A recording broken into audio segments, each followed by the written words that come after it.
Samples of the original green poison pathogen, the ones we recovered off the currency used as a primary transmission vector, let us take a closer look at the virus's basic genome. What I found was clear evidence the bug had been manufactured. There's genetic material there from a half-dozen other pathogens, bolted onto smallpox to make a more efficient killing machine. One of the things that makes a virus lethal is adaptation. Rapid mutation makes it harder for antibodies to identify and drugs to kill. What we're seeing in the samples you pulled from the population at the train yard is the degree of genetic drift green poison is already experiencing, and it's significant, which means it'll be that much harder to find a vaccine.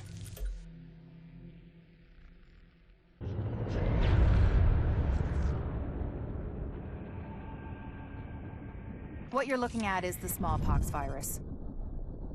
It normally takes 1 to 2 weeks for it to incubate in a host, and it's not contagious while it's doing so. Looking at Amherst's notes, it's clear he wanted to change that, to make green poison infectious while it developed and to speed up that incubation process to make it spread faster. In English, it's more contagious and it reproduces faster. And that's bad.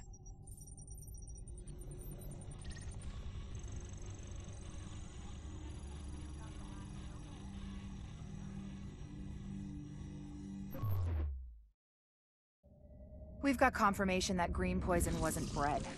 It was coded. Specifically, he picked up on his buddy Chernenko's research about modifying virus genomes in a virtual space, kicked it up a few notches, and fed the result into an industrial protein replicator. What came out the other end was a working virus, one he could keep tweaking to achieve maximum effect. By which I mean, dead people.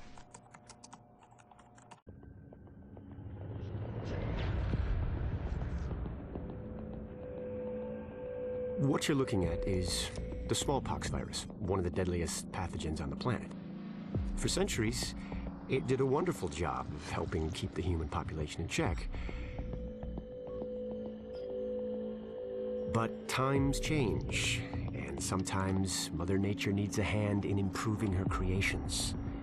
Like, say, speeding them up a little bit, making them contagious when they should be quietly incubating in a host, or making them more lethal.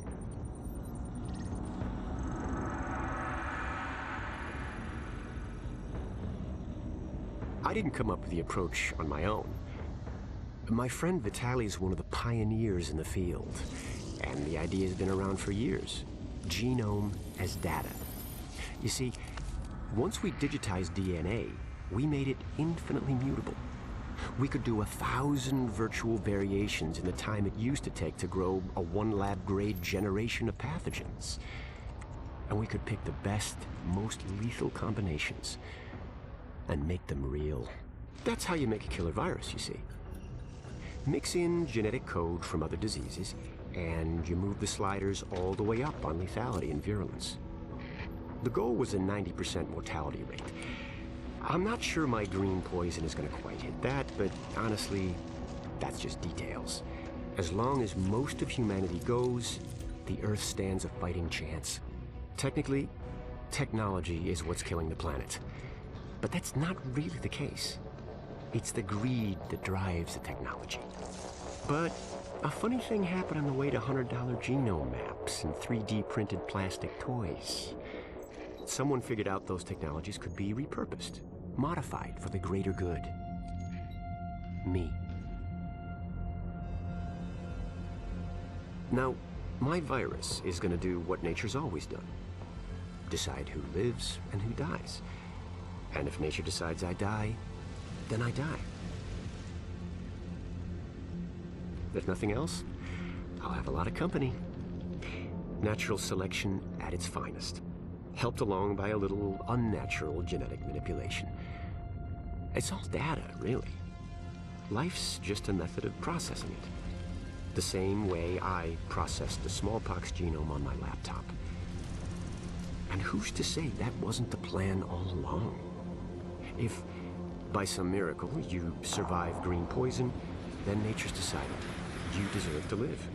The rest of us shouldn't and won't. Godspeed. I'll see you in hell.